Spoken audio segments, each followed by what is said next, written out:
नमस्कार, मैं हूं आचार्य धनंजय। डेली लाइन के विशेष ज्योतिषी कार्यक्रम एस्ट्रो चक्र में आप सभी दर्शकों का स्वागत है।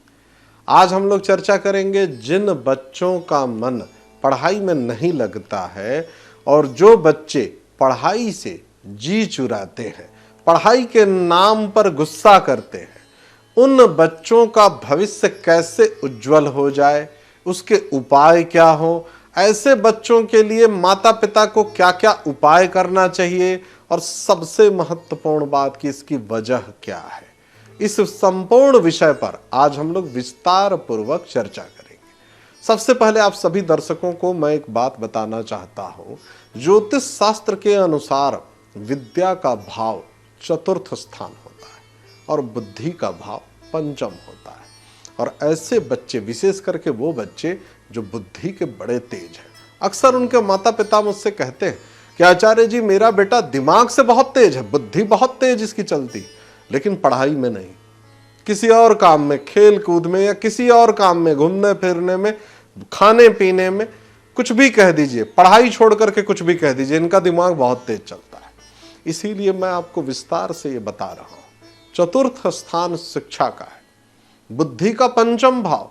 क्योंकि कई लोग मुझसे पूछते हैं कि आचार्य जी इसका जो वैज्ञानिक कारण है वो भी जरा विश्लेषण करके बताइएगा, वो भाव ही अलग है। ऐसे जातक बुद्धि से तेज होते हैं, उन्हें पता होता है क्या बहाना बनाना है।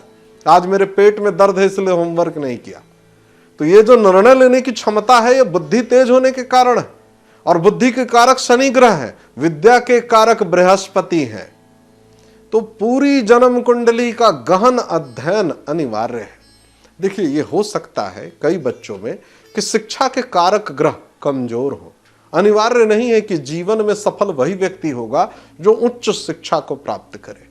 कई लोग बुद्धिमान हैं, प्रबंधन में सफल हैं, उनकी जन्म कुंडली में बुध ग्रह बलवान है। बुध के अधिपति गणेश जी हैं, विद्या के अधिपति बृहस्पति है और बुद्धि के अधिपति शनि देव है। अब आपको करना क्या है? ये जो पूरी प्रक्रिया है इसको मैं अलग अलग 3 तथ्य में मानता हूं। एक, मन। छोटा बच्चा है, उसका मन चंचल होता है। दूसरा, शिक्षा। शिक्षा तो अनिवार्य है और बेसिक शिक्षा तो बहुत महत्वपूर्ण है। अब हो गई विद्या की बात, मतलब बुद्धि, विद्या और मन, चित्त। इतना छोटा सा बच्चा इतनी गहराई में नहीं जा पाएगा। तो जब हम उपाय की बात करते हैं तो सबसे पहले आप सभी दर्शकों को बहुत स्पष्ट तरीके से मैं कहना चाहता हूं, उपाय बच्चे को नहीं करवाना है, उपाय माता पिता ही करेंगे। ये ज्योतिष शास्त्र में भी वर्णित है, लिखित तौर पे है।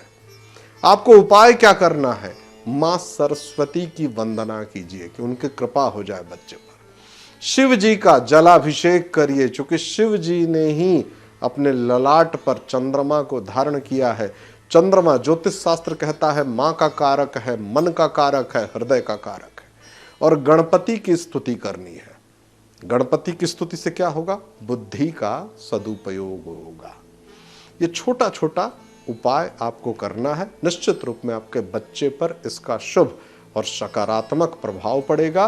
दूसरी बात कि चतुर्थ स्थान जन्म कुंडली, पंचम स्थान, ये जो मैंने बताया है तकनीकी रूप से इसका अध्ययन करके इसका उपाय जरूर कराइएगा।